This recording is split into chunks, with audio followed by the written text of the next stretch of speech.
এটাই ইসলাম। অসুস্থ আপনি যদি শুধু দোয়া চান সুস্থ হবেন, চিকিৎসা করা সুন্নাহ। যেই রোগ হয়েছে ওই রোগের চিকিৎসা নেওয়া কি সুন্নাহ। আল্লাহর হাবিব অসুস্থ হলে চিকিৎসা নিতেন।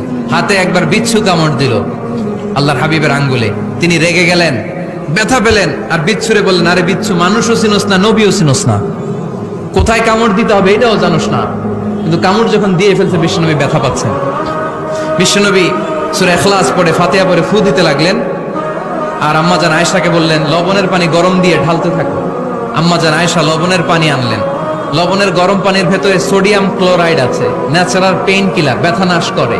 আম্মাজান আয়েশা গড়গড় করে লবণের পানি ঢালতে লাগলেন, আল্লাহর হাবিব কোরআন পড়ে ফু দিতে লাগলেন। পানি ঢালা শেষ, গড়গড় করে লবণের পানি ঢালা শেষ, বিশ্বনবীর দোয়া পড়া শেষ, এর মধ্যে আঙ্গুলের ব্যথাও শেষ। কারণ দুইটার সমন্বয় হয়েছে, দোয়াও আছে, দাওয়াও